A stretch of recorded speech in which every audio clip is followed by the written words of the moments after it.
Today we are going to be learning about how the Europeans were incentivized to find the New World, how they found it, and what happened and what changed the course of history. In 1492, one of the greatest explorers on Earth, Christopher Columbus, landed in San Salvador Island, southeast of the Bahamas and the modern day state of Florida in the United States. This was the first time the Europeans had found out about a new continent. But before that, many centuries earlier, Columbus was actually not the first person to set foot on the New World. The Vikings were the first Europeans to make it to the New World, but due to harsh conditions and hostile Native Americans, they eventually left, and thus most people in Europe never heard of it, and knowledge of it was lost over the years.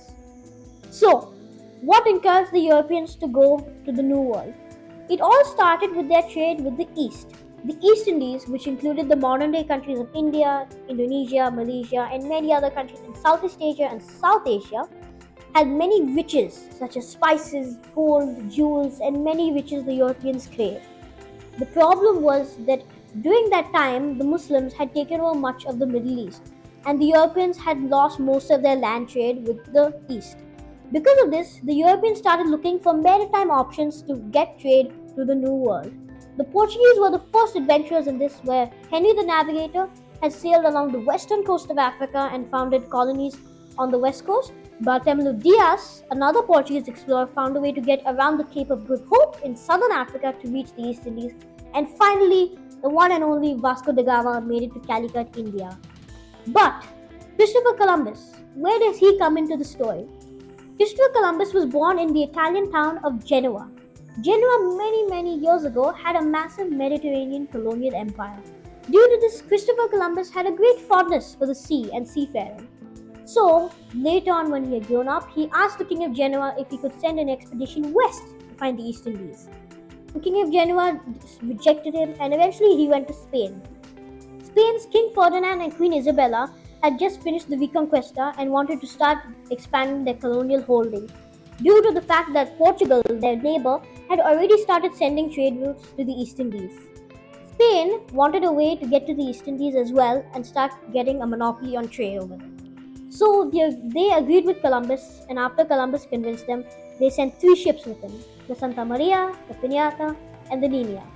These set sail west, and many sailors were scared to go. It was called the Sea of Darkness because people did not know what was beyond, west of them. Eventually, they sailed for many days, and the sailors started to get worried, and they were telling Columbus, "Let's go back and let's go back." But Columbus held strong and firm, and in 1492, they made it to the New World. Christopher Columbus never lived to tell the tale, never lived to know that he even found a new continent. But another Italian by the name of Amerigo Vespucci found out it was a new continent, and to this day, North America and South America have been named after the Italian Amerigo Vespucci. After Christopher Columbus discovered the New World, many conquistadors from Spain started heading to the New World to explore this massive land. These include the likes of Ponce de Leon, who looked for the Fountain of Youth and eventually found the modern-day US state of Florida; Vasco del Balboa, who found the Pacific Ocean; Hernando Cortes, who conquered the Aztecs; and also a famous Portuguese explorer during this time had his crew circumnavigate the world. These men were the first to circumnavigate the entire world. Unfortunately, Magellan died in the Philippines, but some of his crew made it back to Portugal and were known as the first men to circumnavigate the world. Other conquistadors included Francisco Pizarro, who conquered the famous Incas of South America; Francisco Coronado, he looked for the seven cities of Cibola; De Soto discovered the Mississippi River, and on and on and on. The Spanish were the main explorers and conquered much of modern day Central America, much of the Caribbean, and modern day South America. They were the first true empire in the New World, and thus during this time they were the richest empire with all the loot that they had got from the New World.